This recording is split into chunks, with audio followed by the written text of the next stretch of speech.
যারা নির্বাচন নিয়ে ধোঁয়াশা সৃষ্টি করার চেষ্টা করছে তাদেরকে আমি বলতে চাই এদেশে কোনো পিআর টিআর হবে না।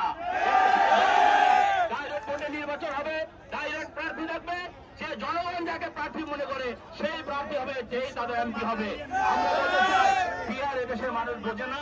পিআর এবং ইভিএম গত সরকার খনি হাসিনা সরকার ইভিএম নিয়ে কাজ করেছিল, ইভিএম ওই দেশের মানুষ বোঝে না।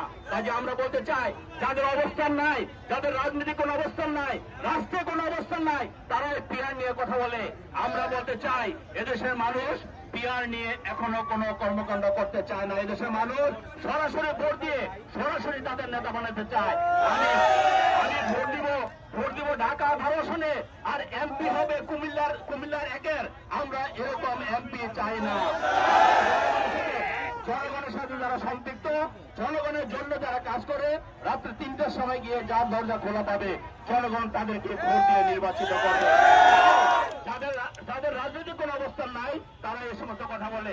আর একটা ধর্মভিত্তিক যারা রাজনীতি করে তাদেরকে লক্ষ্য করে বলতে চাই, ধর্মকে নিয়ে রাজনীতি খেলা বন্ধ করেন। 71 আপনারা করেছিলেন, পরবর্তীতে আপনারা করার চেষ্টা করছেন।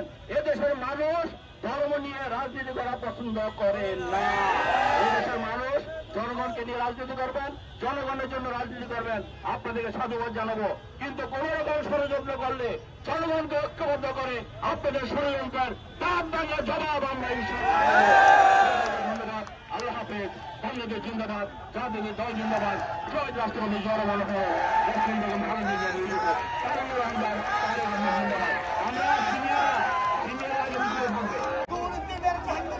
আমরা তোমায় ভুলি নাই, আমরা তোমায় ভুলি নাই। দুর্দিনের জাহাঙ্গীর ভাই, রাজপথের জাহাঙ্গীর ভাই।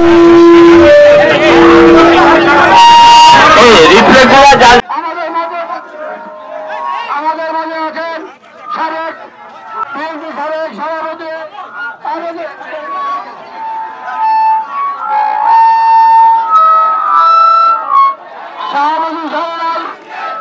আমাদের মাঝে অবস্থান আছেন ছাত্রদল, শ্রমিক দল, স্বেচ্ছাসেবক দল, মহিলা দল সহ আমাদের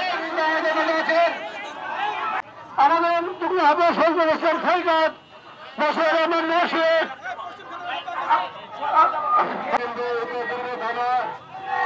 বিমানবন্দর থানা বিএনপি সকল নেতৃবৃন্দকে আমি বিমানবন্দর থানা বিএনপি পক্ষ